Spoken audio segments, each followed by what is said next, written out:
Hey, folks, this is Drew Burdick with the Building Great Experiences podcast. With me, I have Stephen Keith, the founder of CX Pilots, and someone I just recently met, but we had a wonderful conversation talking about the future of CX. And that's going to be our focus for today. We're going to talk about where we think CX is going, where we see some of the trends, and super excited to have him on the show. Stephen, welcome. Thanks, Drew. Very cool to be here with you. Yeah, for sure. Well, why don't you give us a little bit about your background, who you are, more about CX Pilots, and some of the experience you have? Sure. So I have been in this field for about 25 years. So that is something that it ages me, but in the late 90s, I was running a digital shop in Chicago called Gorilla, and we were doing basic, like complex web engineering. And so one of the projects we were working on was to redesign the web interface for the Chicago Mercantile Exchange. This was in 1989. And one of the people at the Mercantile Exchange said, this is really complicated. There are a lot of stakeholders. I wonder what they're all going through as the Mercantile Exchange is going through its first significant digital transformation. And I said, that's a really super good question. We should try to map that out. And so that was sort of unofficially the genesis of my career and experience. So we set out to figure out everybody that's involved in the execution of trades for the commodities markets, and then try to figure out what do these people go through. So what experience are they having? What's going to change? What are the impacts of the change? And what do we do? So there were no resources. You couldn't Google like journey mapping or Google customer experience or anything. There's just basically you had to and then figure out methods to start mapping out what experience people are having. So the questions you asked had to be rooted in, pure ethnographic principles. You had to, if you can imagine like people that don't have a lot of time to spare, it's probably not a broker. They don't take it very lightly. They wonder like, why the hell are you asking me these questions? We got this really big map of the digital transformation. And, that's where it sort of started. I didn't go to school for this. Basically owned a up and coming internet commerce agency and found myself focusing on this stuff. It was a tangent that the rest of the firm didn't believe was within our wheelhouse, but I chose to kind of buck the system because it was very interesting. A lot of psychology, behavioral economics, and so on. So that's where it all started. Since then, that was my first transformation and experience project. And I've now done like 50, close to 50, probably 45 major transformations in the experience space. And I've just been the luckiest guy on the planet. I just seem to like sort of stumble into these gargantuan transformation projects and have learned by doing, essentially, learned by screwing up and, fixing problems, working to make sure that, shit was outcome oriented and not just, stuff that sits on the shelf. So I, you know, it's been extraordinary path. So now like the transformations that we're working on now seem relatively simple relative to the work that I've been in the past. Wow. Yeah, man. It's funny. I didn't realize you'd been in the industry for that long. That's amazing. It's always cool to talk to folks and hear their story, like how they got into this field. I think a lot of us have been, kind of it's just like wandering and you find it kind of by accident, right? Because Yeah. like similarly, my college education I was double major political science and communications, and I was fascinated by sociology and psychology, but didn't ever think I was going to use any of those things. You know, started out, was doing more graphic design, branding, things like that. And then several years later started to be like, okay, this is pretty interesting over here. And it was kind of an accident, right? Like tripped into it and you're like, I'm trying to solve this problem. wait, this is a thing. People can do this for a living, right? And yeah, very cool. Well, I'd love to hear, maybe before we dive into kind of like where we think it's going, I'd love for you to define, from your perspective, what is customer experience? And then maybe like what are some of the characteristics and qualities of companies that are doing this well? Sure. First of all, just a little caveat. So I've been studying this stuff for so long. I've seen very technical and pedantic descriptions or definitions of what customer experience is. We've come so far in terms of defining what it is, and people have sort of batted around like a kitty with a yarn ball. It really comes down to what are people doing, feeling, thinking in their exchange of value over time. So, I steal from the Chicago School of Economics. I believe that virtually 80% of CX is economics. I think it's a lot of supply and demand. I think it's inextricably woven into marketing. I think that it's temporal concern. Like it's everything happens over time, and there are atomic level consequences for different things. And to the extent that you can map those and understand them, you are kind of redefining what customer experience is in the instant for every specific organization. CX pilots decided 15 years ago to focus on the part of CX that was really confounded, really complicated. That's the kind of services side of CX. We don't do high volume retail or consumer CX. We just don't do. A lot of people do it. They do it really well. I've chosen to move our company into defining what client experience is. When you're trying to win and protect a 7-figure account, that's very complicated. It's rooted in relationship theory, and I find it to be stimulating. But to define that means you have to start to incorporate a lot of other variables. So there's very complex buying cycles. There's very complex relationship maintenance issues. There's a whole lot of stuff. So to come up with the definition for the type of CX that we're focused on gets really complicated. It doesn't need to be. Like, you're still trading value over time. And I think it's a lot more complex than what you read. If you Google, like, what is customer experience, it, to me, is so comical. I mean, most of the industry is sort of come together at a central point and said it's the way people perceive brand and the experiences they have with the brand, and that's fine. To me, it's like, what are you going to use the definition for? That's what's really interesting. So when I'm mapping like an international law firm, I need a different definition of what that is, because it has to be, it's literally legislated or adjudicated by people with a completely and significantly different set of experiences. My pulling from the common lexicon of what CX is, the most conventional description of it doesn't work in most of the cases. It needs to be sort of refabricated and made relevant to the situation. I love the value over time piece. And then I think you said something which is pretty on point. And this idea that it's kind of like dependent on the context, right?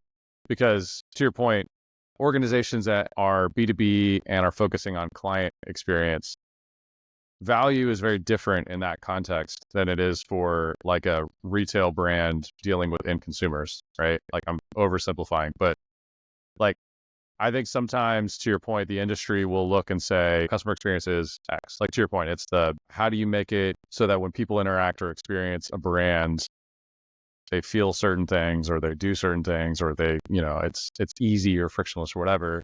And I think the value part of it is really important. It's where I think sometimes I've seen this too many times.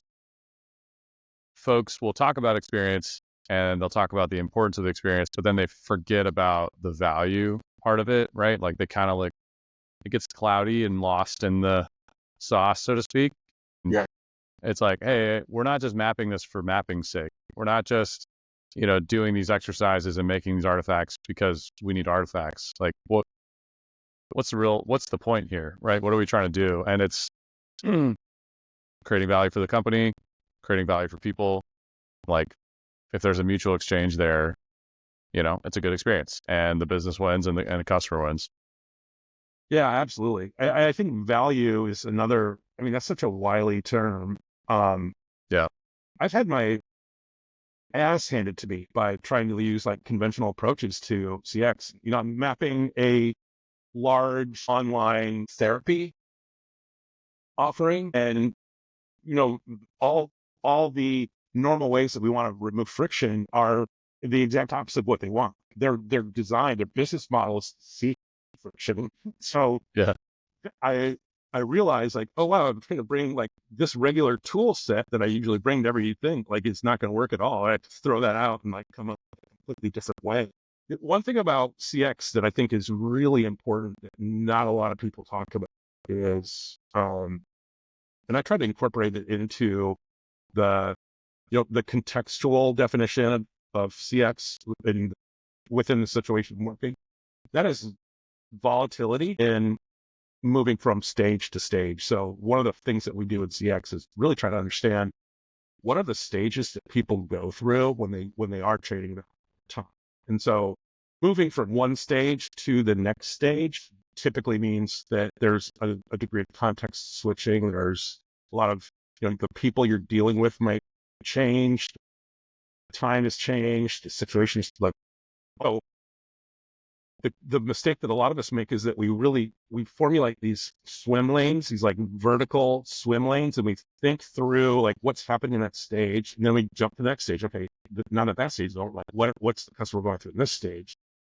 Really, like what I've found, and this is largely by just mistake, the ignorance. I realize, been working with some of these giant insurance companies, like the like negative experiences stem largely from that interaction volatility, like moving from one interaction to the next interaction, which might be moving from one stage to the next stage, paying your premium for a policy, and then like, you know, getting feedback on whether or not the payment went through or like whatever. Like there's a arc that happens, and you have to really pay attention to the arc. And oftentimes you can eliminate significant journey friction if you're really studying arc and not the two journeys. So there's a lot of things, and I think it comes with just being an old man, like just seeing this stuff and having your hypotheses just obliterated so many times that you start to get really sensitive to the particular parts of experience that are largely overseen. I think there's really good reason why a lot of like CX transformations fail. And I like to study the failure of experience transformations because it makes us better at not failing. But a lot of those failures come from just blind. Like the way that we approach CX is it has to be very specific. And we steal from how doctors, onboard patients and do like rounds and maintenance and stuff like that. There's a lot of stuff to learn from other professions, even like epidemiology and stuff. Like how do you study how like bad experience moves from, node to node. And there's just a lot to learn about. It can get really academic, really quick. We don't try to stay like immersed in the academic side. Of course, we need to make all the stuff we're doing as pragmatically valuable as possible, but there's just so much stuff that a lot of people don't realize that goes into removing, like isolating, addressing and removing friction from really complicated scenarios and use cases. Yeah.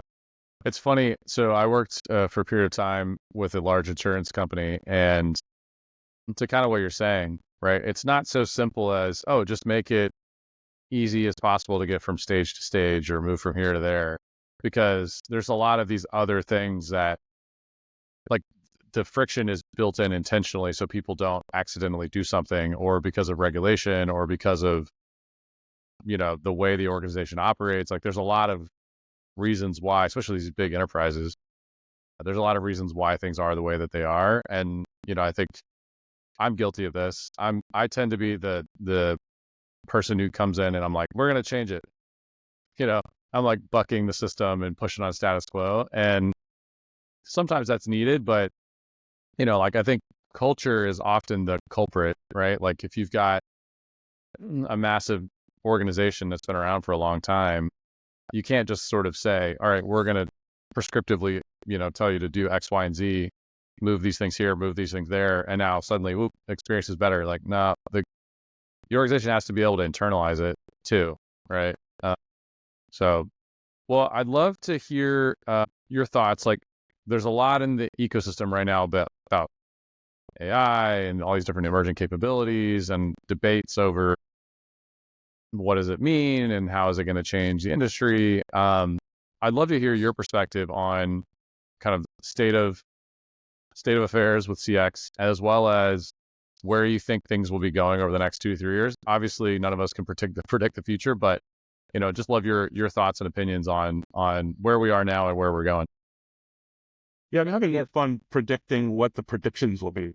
Predicting what's really going to happen. Yeah.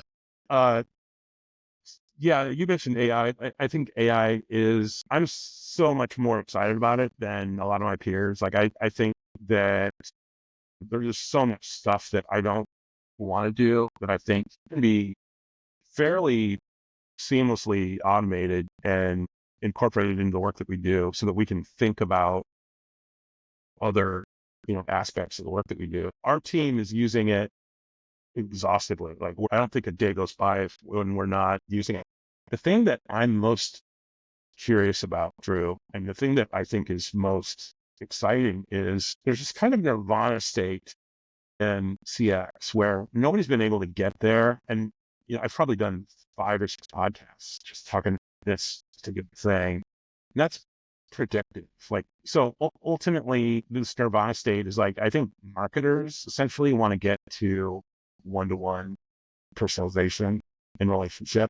Does that make sense? What I'm talking about? Does that make sense? Yeah. Of course, it does. I know it does to you, but Yeah. Why don't you explain for the audience? yeah. So essentially what we as people who, help the wheels of commerce turn, whether it be marketing or CX or so on, ultimately what we want to get at is treating every single customer or every single client as if they're the only customer. We have all the information, knowledge, and all of the, needs, desires, expectations, all like programmatically figured out so that we can deliver the most optimal experience every single partner. So of course that seems kind of mechanically impossible. As getting closer, and the thing that I'm most excited about is in CX, what we'd love to be able to do effectively, consistently and effectively is to be more precise in our predictive analytics. So if we could tell, you have, let's say you have 1,000 customers and 910 of that 1,000 are appeased, relatively satisfied, but 100-ish are flight risks, or that there are certain things about their relationship with your company or your brand.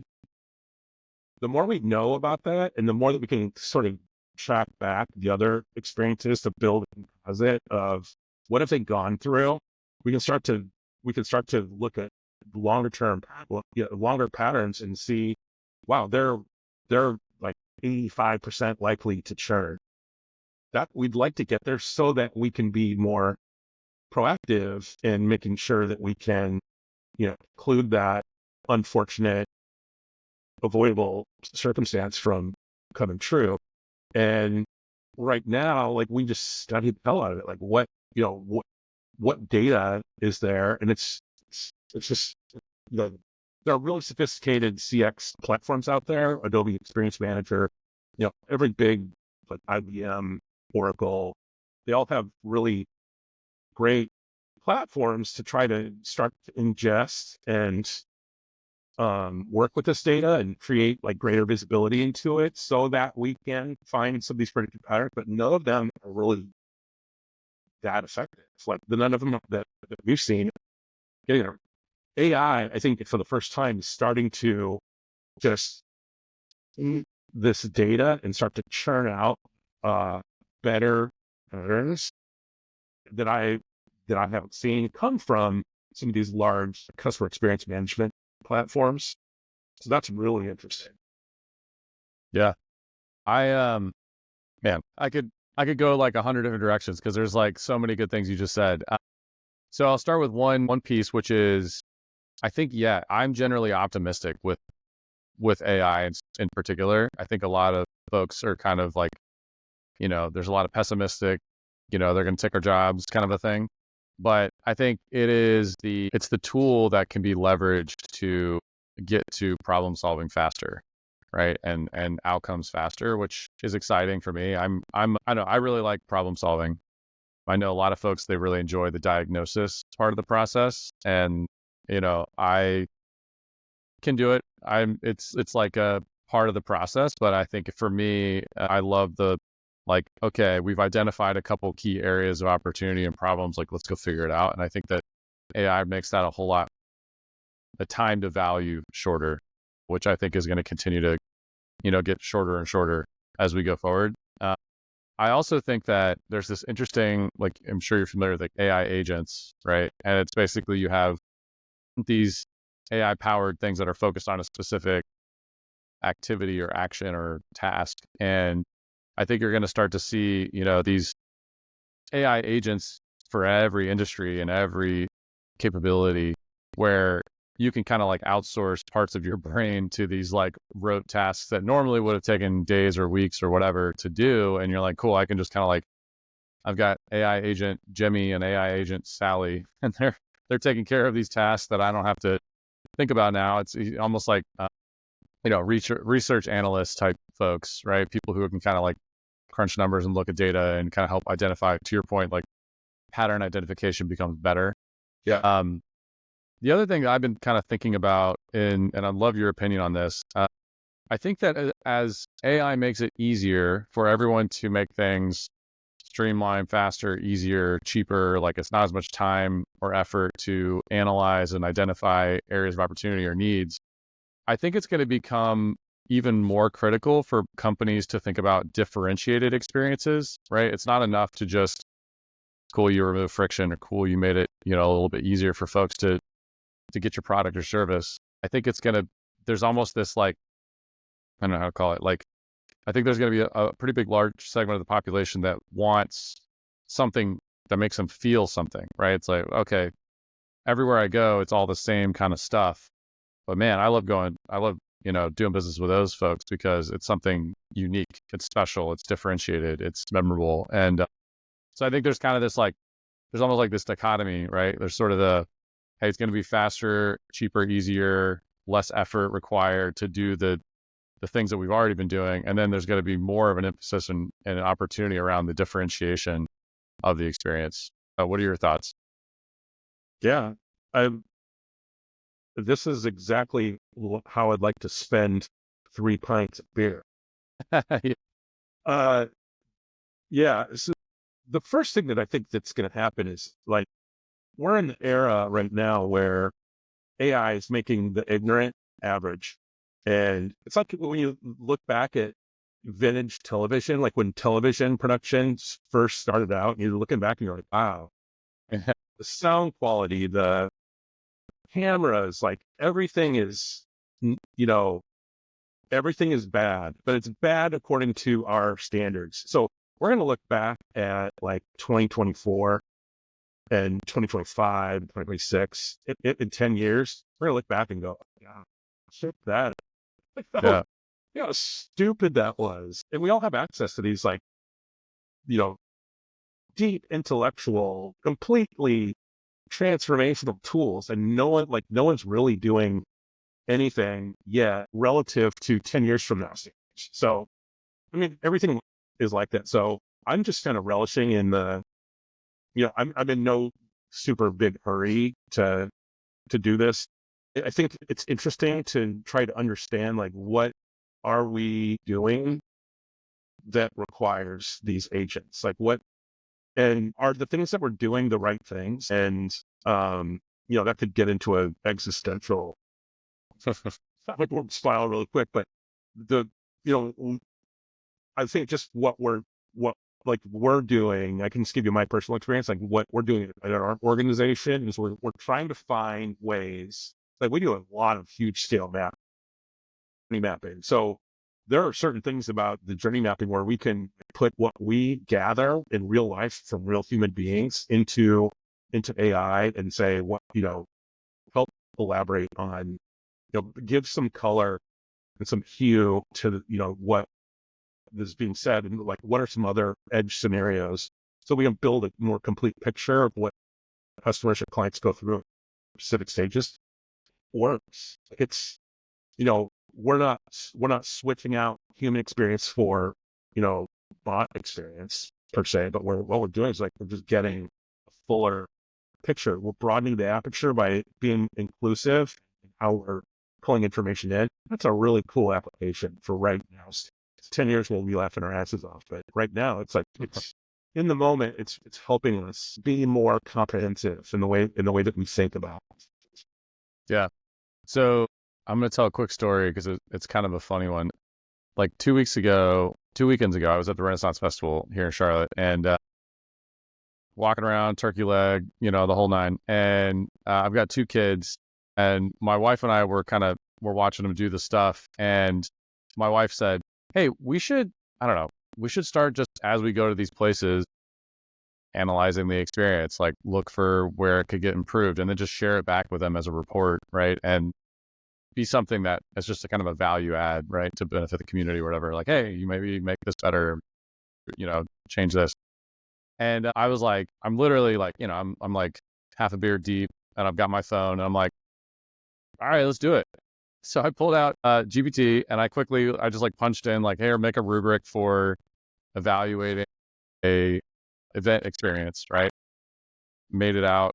I told it to put it into a table. I had a couple different classifications I gave it, made it. It was pretty dang good. Like I tweaked a couple things, and then I copy pasted it into a tool called Replit.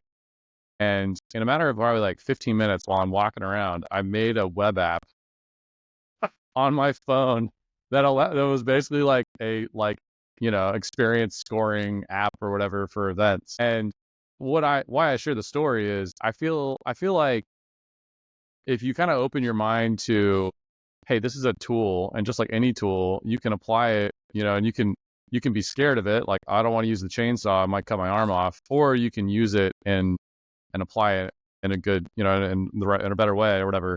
And it was just cool that I'm like, I had an idea. I was like, let me just do it. I'm walking around this place, made an app. And I think that what's cool is it's opening doors to different exploration, different, experimentation that we would never have been able to do before. I mean, you think about that same situation. If I was going to try to build a web app, I would have had to been like, okay, I got to go reach out to some designers and developers, and I'm going to have to put this thing. And there would have been weeks or months to build something. And I did it in 15 minutes while I'm holding a beer, walking around the Renaissance Festival, right? I love So it. anyway, That's a hilarious story. Worthless tangent. I've always wondered what it would be like to, go to a Renaissance fair dressed up in like Civil War garb, just like be like era incorrect. yeah, right. And they're like, what are you doing? Yeah.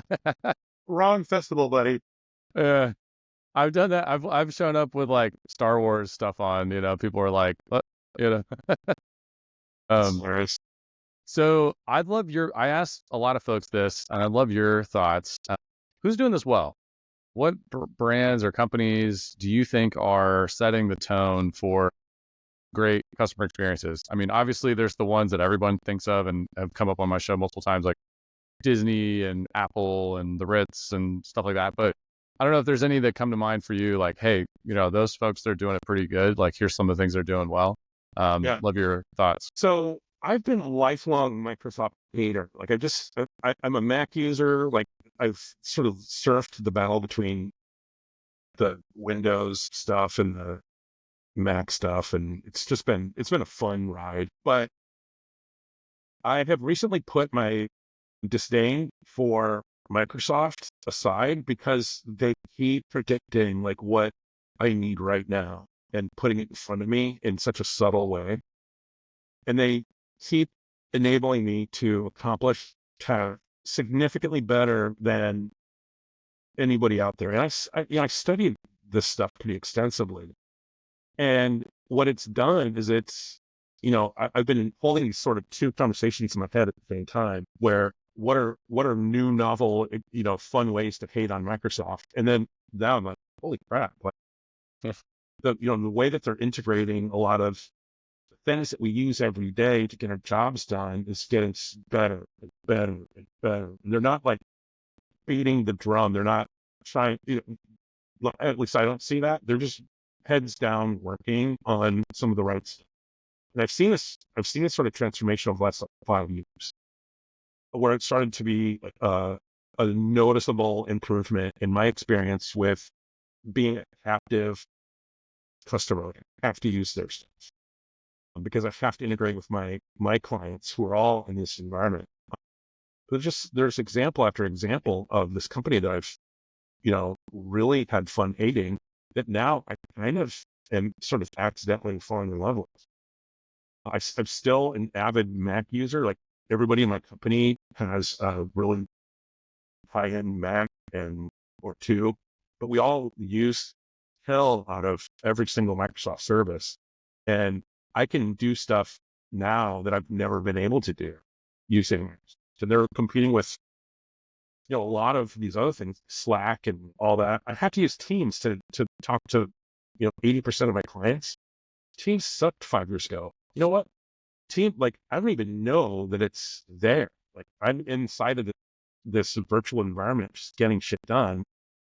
And then I will stop and pull myself out. And I'm like, wow, that Yeah. was seamless, like completely seamless. Yeah. So And so, speaking as a former Microsoft hater, 100%, man. So I'm Mac user as well. Like I'm recording this on a MacBook Pro. I've been a Mac user for a long time and got a lot of kicks out of throwing stones at Microsoft. And then 2019, I started my previous role, and they were all Microsoft everything.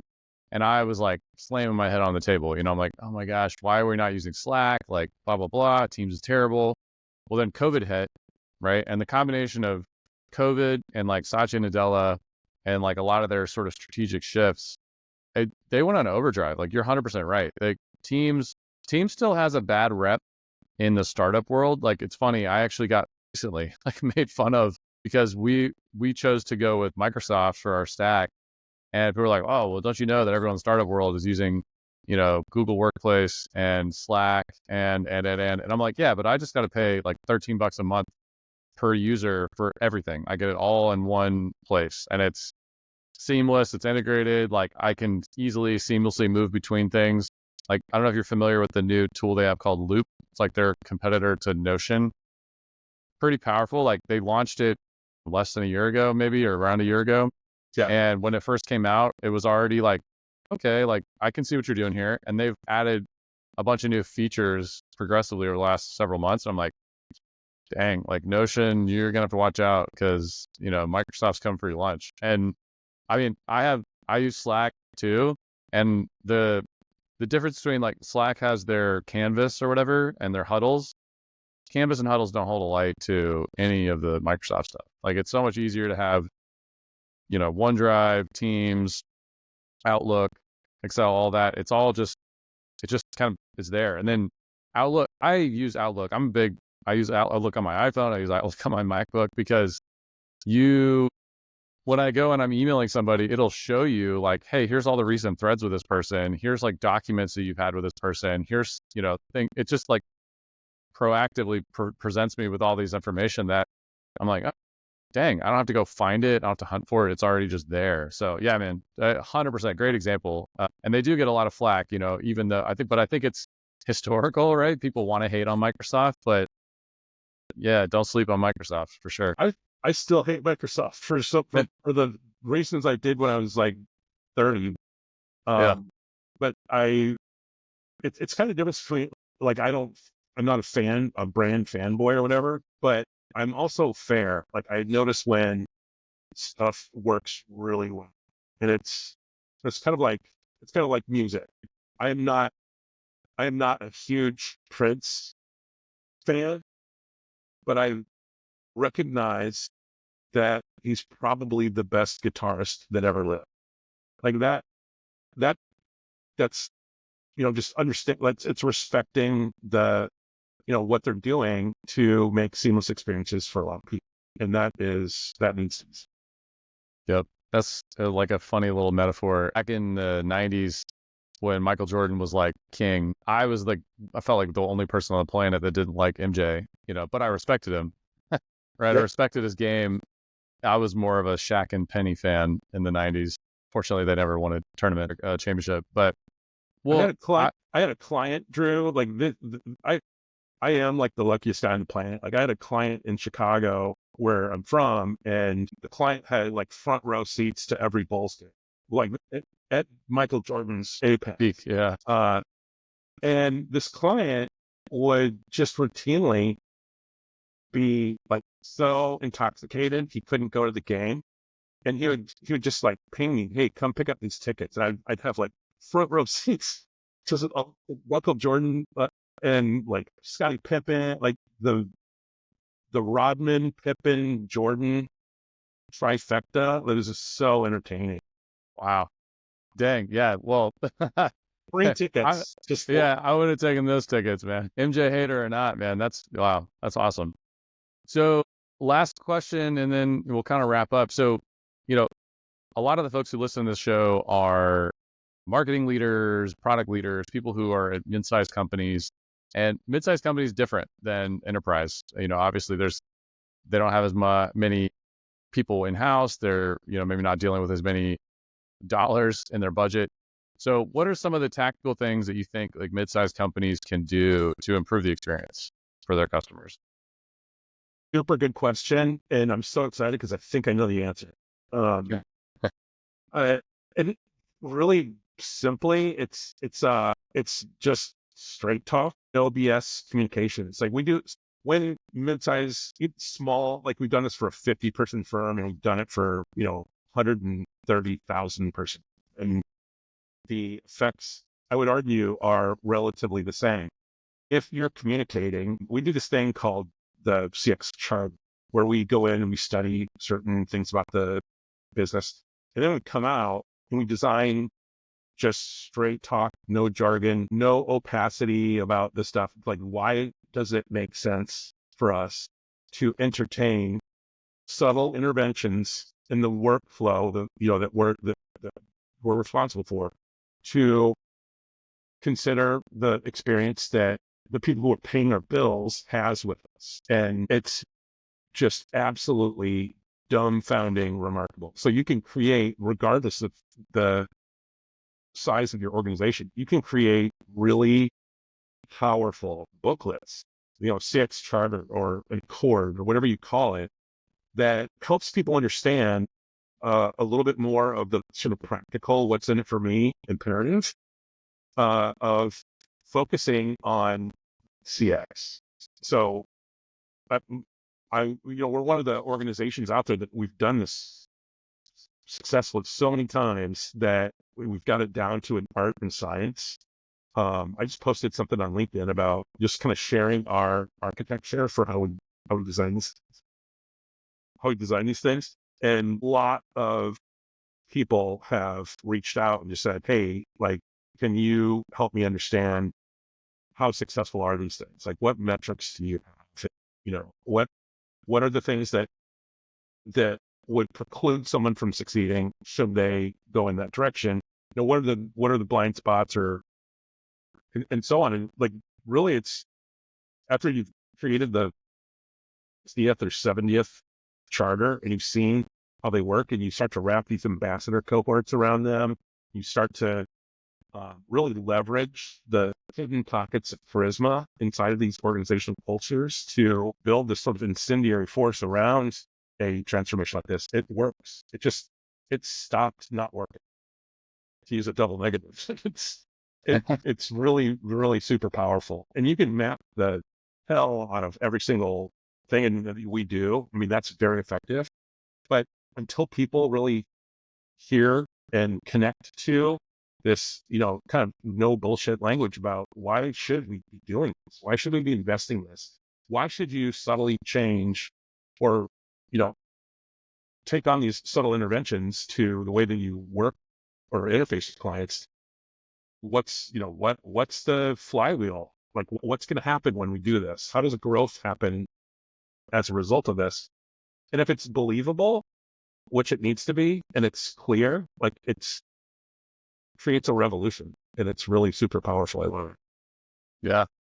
Well, I'm a big proponent of the no bullshit straight talk. I'm of the same mind on that. I feel like, especially in the world of consulting and experience, I remember I was doing a presentation a couple of years ago, and it was a big learning moment for me because I was talking and I was sharing thoughts, and someone kind of like, I paused and they were like, experience. And they kind of made this little like rainbow thing. And I was like, okay, clearly I'm not communicating in a way that that is like connecting, And so then I just like dropped all the nonsense. I was like, look, here's the thing, and I just spoke plainly. And that connects with people so much more than using all the buzzwords and the jargon. People they don't know what you mean, right? And kind of related to that same thought, I'm a big believer in this notion of show not tell. Like, you can talk to people about it until the cows come home, but until you show them, like, most of the time people don't get it, right? And I think to your point on the charter, love that, that concept of a CX charter. It's like, it makes it real for people, right? It takes it from this like theoretical kind of, okay, customer experience, and it makes it more tangible that people are like, okay, I get it now. Like, I understand what this means, and I understand how this fits and why we're even investing in this at all. Yeah. One of the other things that I'll add to what you were sharing is like, I think there's an opportunity for smaller companies to experiment.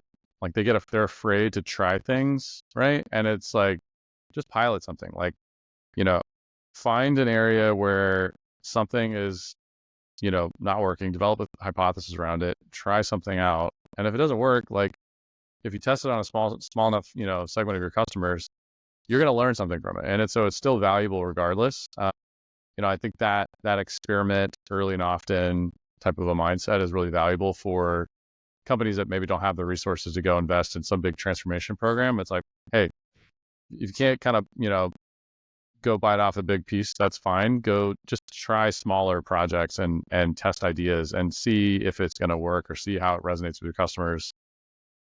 Because I think people tend to think, well, I got to do it all or I'm not going to do anything. Right? It's like, it's not an all or nothing thing.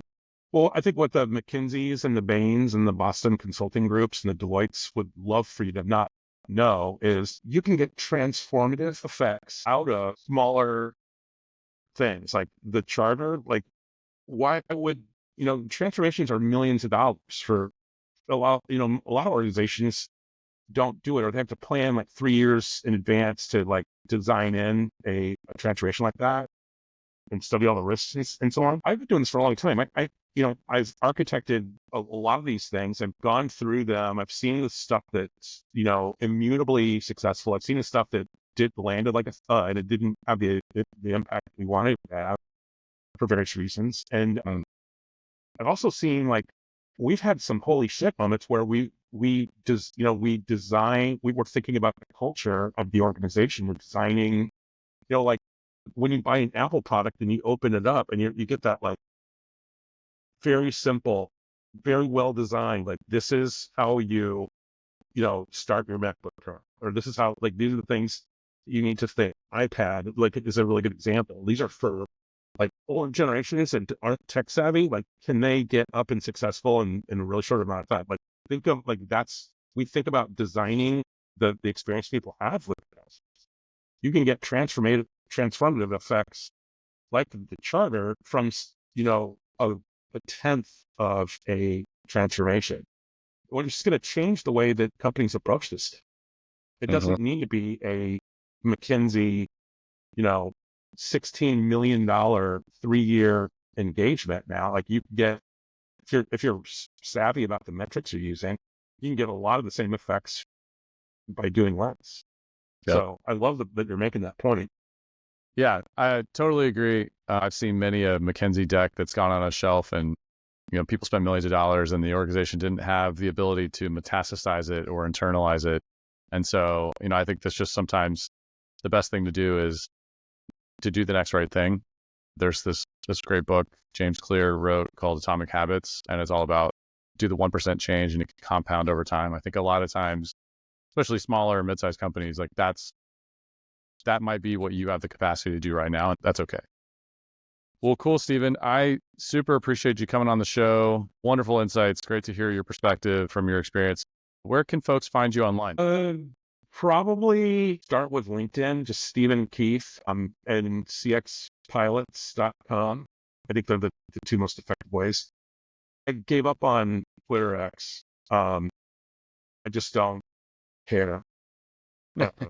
It's not worth it to me. In that discussion we had about value exchange, value's not reciprocal then any longer. Yep. Yeah, same. I've kind of neglected and ignored Twitter X. Mostly now it's LinkedIn and some Instagram. Yeah, folks, you can find me online, drewburdick.com, also at Drew H. Burdick, pretty much everywhere. Mostly, as I just said, LinkedIn and Instagram. Stephen, thanks again for being on the show, man. I appreciate you coming on. Absolutely, Drew. We have to do it again, maybe without cameras and microphones, and maybe just over. Yeah. Agreed. 100%. All right. Talk soon.